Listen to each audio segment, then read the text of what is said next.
Programa Café com Resenha. Oferecimento Santé, planos de saúde, o seu bem mais seguro. E Cafeteria The Best Coffee, o melhor café da cidade está aqui.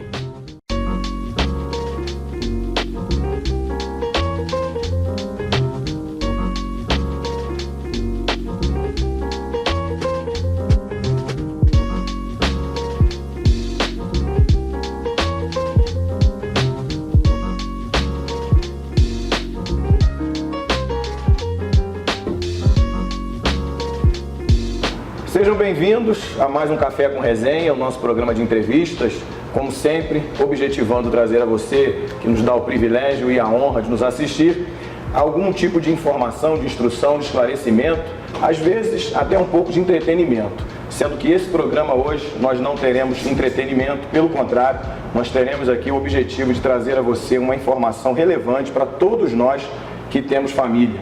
E hoje, de modo geral, todas as pessoas de alguma forma convivem em família. Nós vamos falar sobre crimes domésticos. É um assunto um pouco pesado, eu sei, mas de grande seriedade e grande relevância para todos nós. Eu estou recebendo aqui, mais uma vez, duas pessoas ilustres da nossa cidade, a Tula, que além de ser uma profissional exemplar, também é membro da Igreja Batista Monte Hermão. Eu tenho um prazer, muita honra de recebê-la aqui. A doutora Zaira, psicóloga da CPMA. Ela vai explicar já essa sigla aqui para vocês, mas eu queria que nesse momento a gente procurasse, de alguma forma, você que está nos assistindo aí, convidar pessoas para assistirem esse programa, porque eu tenho certeza que ele será relevante para todas as nossas famílias. Eu quero tratar nessa noite com vocês de algo que é muito importante, que são os crimes domésticos, né? E eles acontecem muitas vezes sem o conhecimento de algumas pessoas. Alguém está sofrendo uma violência doméstica e familiares de dentro de casa não percebem. Se agora, nesse momento, estivermos assistindo aqui uma mulher que está sofrendo uma violência doméstica, vamos trabalhar primeiro da questão psicológica. Qual é a atitude que ela deve tomar, mas assim, de maneira bem pragmática, prática, onde ela se dirige? A delegacia. A delegacia. Ela pode procurar a Secretaria da Mulher também. E se ela não se sentir bem de ir numa delegacia, porque o ambiente da delegacia não é bom para ninguém. Eu conheço advogado que não gosta de ir à delegacia, você já imagina por aí. Então, se ela não se sentir confortável, existe alguma instituição que possa recebê-la? Ela pode fazer essa denúncia pelo 180 também, né? Então, se ela não quiser, né, se expor, ela pode também fazer essa denúncia pelo 180. Pelo 180. E vai ter resultado? Acreditamos que sim. Como eu sempre falo, hoje, mais do que nunca, eu acho que de tantos dos programas que nós já fizemos aqui, eu penso que esse aqui é o programa que tem uma característica muito forte dessa questão de denúncia, de reação do público. A gente geralmente instrui aqui, não é? Algumas decisões que a pessoa pode tomar, até algumas orientações. Hoje não, hoje a gente está falando de uma coisa muito séria. Por exemplo, uma criança que está sofrendo violência dentro de casa, seja ela qual for agora, dentro de casa. E aí é uma criança, se a mulher tem dificuldade de se dirigir ao lugar, e a criança, o que ela faz? Só através de denúncia. Só através da denúncia. Através da denúncia. Muitas vezes as denúncias são feitas por vizinhos. Sim. Porque percebem, quando é uma criança pequena, né? A criança chora demais, aquela mãe, o pai, o que seja, briga demais com aquela criança, é negligente, a criança está lá. Enfim, tem uma série de situações que aí a primeiro lugar é o Conselho Tutelar, né? O lugar para fazer a denúncia. A pessoa pode fazer essa denúncia no conselho, não precisa se identificar, pode fazer uma denúncia anônima, tem que dar todas as informações possíveis. Anônima, então ela vai fazer por telefone? Não, ela vai lá, pode ir lá pessoalmente no conselho. Ela pode até fazer por telefone, mas a gente orienta que não vai constar o nome mas, Tula, da pessoa que fez a denúncia. Eu preciso assim, que sejamos aqui bem claros. Tem uma criança, tem um adulto sofrendo uma violência doméstica. Diz que 100. Pois é, porque então, eu imagino que ela não vai se sentir segura. Mas assim, depende. Lógico, pode tentar entrar em contato com você via telefone. Só que quanto mais informações essa pessoa puder fornecer para que o conselho faça essa sindicância. Porque a gente tem notícias falsas. Sim, né? Então, também tem isso. Nós temos que ter muito cuidado, não é qualquer denúncia que vai chegar, né, ou tirar, enfim. Então o conselho vai, ele é diligente, vai lá, vai verificar. Então, a criança tal, filho de fulano de tal, né? Então conto mais informações. E o Disque 100, ele funciona muito bem, né? As denúncias chegam para o Disque 100. Isso, o Disque 100. Ele é para todo tipo de denúncia ou só? A denúncia, principalmente com crianças e adolescentes. Certo. Mas então esse é específico para isso? Específico para isso. E aí, essas denúncias, muitas vezes, chegam até o Ministério Público, né, que vai dar início à ação, que chega também, né, ao Conselho, enfim, para se fazer toda a averiguação. É formado, quando chega ao Ministério Público diretamente, que é o fiscal da lei, quem fiscaliza todos os processos da vara da infância, é uma parte muito importante e que vai também poder dar a direção do que aquela denúncia seja, entrar em contato também, chegou no Ministério Público, então vai entrar em contato com o Conselho ou com o lugar que tiver que fazer para que faça aquela sindicância e até chegar no finalmente que realmente virar um processo ou o que seja. Mas o importante disso tudo é essa proteção. Se não, as pessoas têm que denunciar. Se você souber de alguma criança que esteja, não é qualquer coisa, que realmente tem um fundamento, que você veja, não é um choro de criança. Esses caminhos aqui, que eu imagino que para quem está assistindo o programa, seja importantíssimo a gente tentar delinear ou dar uma clareza. Para quem está assistindo entender o seguinte, quando é que eu começo a identificar, e aí é a primeira pergunta, né? Identificar que isso possa estar acontecendo. Quais são os sinais psicológicos de comportamento? Existem sinais que a gente pode conseguir? Eu vou voltar um pouco para a escola, porque eu acho que é onde a criança passa a maior parte do tempo e também onde ela demonstra os sinais, né? Então, assim, o rendimento baixo na escola, né? O isolamento, né? Até mesmo a perda do apetite. Mudança de comportamento, né? Esse é o principal. Porque assim, se ela está sendo negligenciada dentro da família, dificilmente aqueles pais que estão negligenciando vão perceber e fazer alguma coisa com isso, né? Então acho que é um terceiro que está ali, né, que vai perceber e que vai poder fazer a denúncia, né? Ou pelo menos averiguar, né, dar uma certa atenção. Então acho que a criança, né, como ela não tem ainda o recurso emocional para sentar e conversar como estamos aqui, né, ela vai demonstrar a partir de algum outro comportamento, né, que não é o padrão. Então a gente tem que estar sempre atento. E os prejuízos psicológicos são enormes, né? Alguns até às vezes irreparáveis. E aí a gente, né, chega um pouquinho nessa história do adolescente infrator, né, adolescente em conflito com a lei, né? Porque tem toda uma história, tem todo um porquê, né? Assim, então, se a gente for aprofundar mesmo, ele sempre foi menor, né, em tudo, né? Às vezes aquela criança não tinha um quarto na casa, né? Não tinha, talvez, acesso a coisas que são de direito, são básicas, né? Então aí pode, né, afunilar e acarretar isso. E agora você tocou num ponto importante, Tula, que é quando o menor infrator chega até vocês, e aí é o braço do Estado para cuidar de uma parte importante, e não olhar para o menor infrator. Você tocou num ponto aí importantíssimo. A gente só olha para o crime. Exatamente. O que está por trás da história. O fato consumado. É isso aí. Um adolescente, 16 anos de idade, ou 17, porque ele só responde com 18. Então 17 também, a gente está falando 16 aqui, né? Que seria a diminuição, não é isso? 16? Depende. 16, 17 eu responderia. Então vamos lá. Onde um adolescente de 16, 17 anos comete um crime brutal e ele é useiro e vezeiro da prática criminosa. E aí ele comete crimes, é detido, né?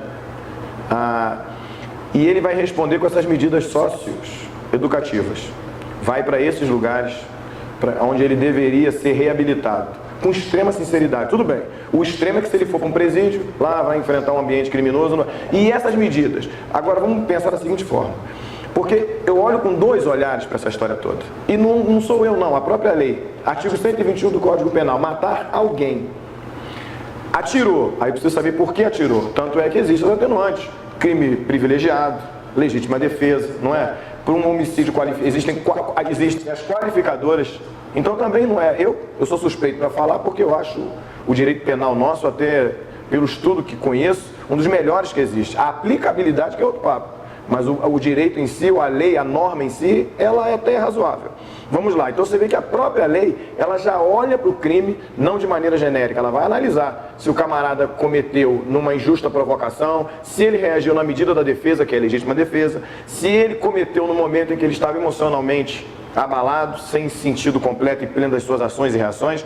Então você vê que a própria lei já olha por esse lado. Vocês não acham que também o menor deveria ter esse olhar? Porque uma coisa é um adolescente que saiu, adolescente numa imaturidade ou nessa consciência plena que ele não tem, cometeu um crime, ponto. Mas também não tem um adolescente que já está no crime e comandando até e numa posição criminosa, que sincero e honestamente, eu acho difícil. As medidas que o Estado tem hoje, essas que vocês estão citando aqui, conseguir reabilitar. Mas se você modificar essa lei, você vai colocar todo mundo... aí vai jogar todo mundo lá, não resolveria. Então você está pegando um menino de 16 anos que traficou. Hoje, muitos juízes entendem que o tráfico não pode ser equiparado a um crime hediondo. Hediondo é um crime grave. Por quê? O tráfico por si só. O tráfico, quando ele vai lá, eu quero ganhar um dinheirinho, estou falando uma coisa, vai lá, ele não cometeu nenhum crime de grave ameaça. O problema é que ele está patrocinando, está participando de um negócio que destrói famílias também. Sim, com certeza, mas aí a gente está falando ali do tipo penal, ele foi lá, traficou, vendeu, né, e ganhou lá o dinheiro errado, certo. Mas aí você coloca no mesmo lugar aquele que cometeu aquele crime mais grave. Então, não dá para ter. Então, se a gente reduzir essa maioridade penal, a gente vai estar colocando esse adolescente que traficou pela primeira vez, né? Que cometeu um erro, que de repente não vai ser um adolescente reincidente, cometeu, pagou a sua punição, tudo direitinho, e que não vai recidir. Né? Agora, e diferente do outro, não dá para colocar no mesmo lugar. Moral da história, eu acho que o Estado não está preparado para tratar da coisa. Exatamente. Não é isso? Enquanto não mudar, não tiver estrutura. Essa estrutura do Estado não é criando mais cadeia, mais unidades prisionais que estão lotadas. Isso. Nós temos uma unidade de internação que fechou recentemente, que funcionava no presídio de Bangu, que os menores são tratados de forma desumana. Se você for lá... E lá não reabilita ninguém. Não, é desumano. Causa até mais revolta. Entra um menino de 12 anos, como entra de 17, porque acima de 12 anos ele pode ser penalizado. E como é que sai dessa instituição? Como que sai? Não, então como é que extremamente revoltado. Porque ele vai ter contato com tudo. Pior do que como entrou. Então, agora imagina diminuindo a maioria. Qual o conselho que vocês deixariam aqui, já que comecei com você, agora vou com a doutora, qual o conselho que você deixaria aqui para as pessoas que estão nos assistindo agora, que de alguma forma possam estar convivendo com esse tipo de crime doméstico? Então, eu gosto de tem uma frase, né, que em briga de marido e mulher não se mete a colher, né, eu acho que a gente tem que meter a colher mesmo, né, a gente tem que, se for vizinhos ou parentes, né, tentar ajudar, ter um olhar mais gentil, mais empático com aquela mulher, né? Porque a gente escuta hoje muito, a mulher gosta de apanhar, né? Aquela mulher gosta daquela relação. E tem gente que diz isso. Assim. Tem gente que diz isso. Ninguém gosta. E não é bem por aí, né? Então acho que não é uma questão de escolha. Então, para a mulher que está sofrendo, né, algum tipo de violência, seja ela física, psicológica, moral, patrimonial, né, denuncie, né, tome coragem, faça isso, talvez assim como uma colega, uma amiga, né, procure a Secretaria da Mulher, né, que a gente está aí, né, para dar todo o suporte. Qual o conselho que você deixa para quem está nos assistindo? É você que lidar com essa realidade o dia inteiro, de ver adolescente, né, que tem a vida pela frente e às vezes sendo prejudicado. É muito difícil lidar com o choro daquela mãe quando a gente vê o menino sendo preso pela primeira vez, naquelas condições. E o que realmente até me chama a atenção, eu sei que, né, é que nem sempre são famílias desestruturadas, na grande maioria são, porque aí é uma série de fatores que vai desencadeando, mas muitas vezes não são. Então, assim, que converse com os seus filhos, estejam atentos, olhem, percebam qualquer tipo de comportamento diferente, porque foi o que a Zeira falou, o comportamento, porque assim, meu filho, como eu posso saber que meu filho está usando droga? De repente, era um menino, né, alegre, ou então um menino... De repente ele está arredio, ele está chegando em casa diferente, foi o que ela falou, as notas baixaram. Isso. E as crianças, seja que tipo, ou que estejam sofrendo violência, ou que estejam entrando nas drogas, que começam com a maconha, que estão saindo à noite, a gente tem um número de adolescentes imenso ingerindo bebida alcoólica. E não precisa ingerir bebida alcoólica em locais que são proibidos, eles compram, levam para casa. E há uma quantidade enorme de meninas que estão, né, consumindo até mais do que os meninos, né, e a própria complexão física das meninas é muito mais frágil, então elas ficam bem piores que os meninos, né? Então, olhem para os seus filhos, tentem conversar, mas olhar com olhar de ver mesmo. Eles vão dar sinais, né? Eles isso aí. Tem que ter o tempinho, né, para olhar.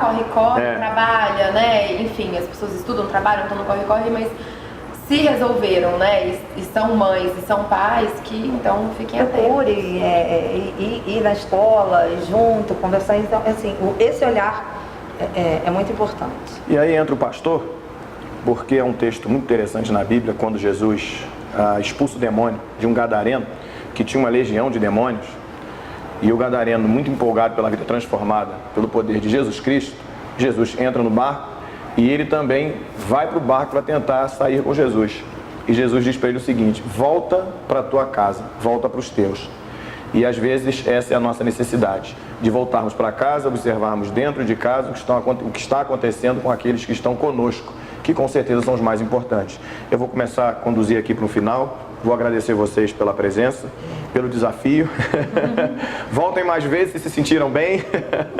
Nós temos um tema aqui para tratar, está na nossa agenda aí, minha e do Alberto, que é sobre suicídio de adolescente. Teresópolis já entrou aí como dá o nome? Uma estatística, né, considerável, expressiva de suicídio de adolescentes. Há pouco tempo até eu tomei conhecimento que o SESC deu uma palestra a respeito disso, com uma psicóloga que também até atendi aqui no Instituto, e nós vamos tratar desse tema aqui, que é o suicídio de adolescentes. Agradeço a vocês pela presença, obrigado pela paciência comigo, e a você que está nos assistindo, como sempre. Eu brinco aqui dizendo que só no final vão saber que é o programa de um pastor, mas como eu sempre falo, a intenção aqui é de alguma maneira te ajudar, você que gastou um tempinho nos assistindo. Eu quero deixar um texto bíblico para você, que eu usei esse final de semana, que está em Gálatas capítulo 6, aonde o apóstolo Paulo vai dar um conselho. Portanto, enquanto temos oportunidade, façamos o bem a todos, especialmente aos da família da fé. Gálatas 6, versículo 10 do capítulo 6, e eu quero deixar esse texto aqui para você. Tente fazer sempre o bem. O apóstolo Paulo, nesse texto, no capítulo 6 de Gálatas, ele vai dar muita ênfase à questão das nossas atitudes, não é? Daquilo que nós plantamos. E nós colhemos o que plantamos. As boas atitudes vão colher, obviamente, como retorno também, coisas boas. E o apóstolo Paulo vai enfatizar: portanto, não nos cansemos de fazer o bem. Ele aqui vai usar o termo principalmente aos da família da fé. Ele está falando do reduto nosso mesmo espiritual. Mas eu vou aqui pegar a palavra dele, estender um pouquinho mais às famílias de modo geral. Principalmente a sua família dentro de casa e aqueles aos quais você ama.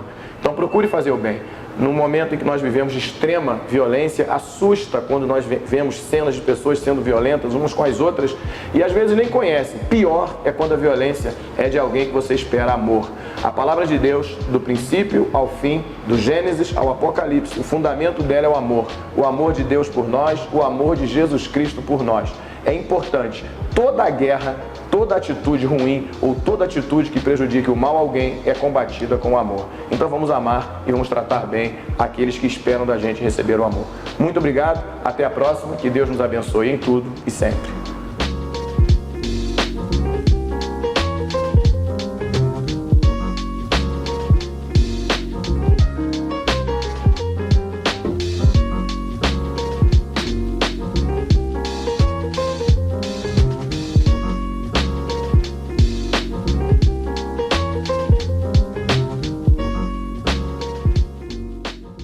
Conheça a The Best Coffee, onde você pode saborear uma infinidade de doces, salgados, sanduíches e, principalmente, uma grande variedade de cafés. Além disso, Temos um espaço aconchegante, onde você pode fazer o seu lanche e tomar o seu café com conforto e bem-estar em um ambiente super agradável. Conheça a cafeteria The Best Coffee, Rua Luiz Nogueira Júnior, número 100, no bairro de São Pedro.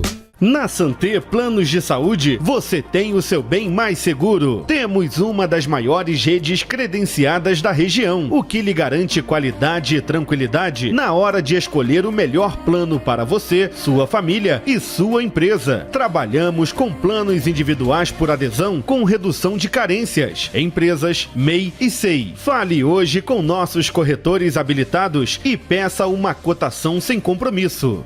A melhor maneira de demonstrar amor é cuidando, e nós estamos aqui para lhe ajudar nesta tarefa. Santé Planos de Saúde, o seu bem mais seguro.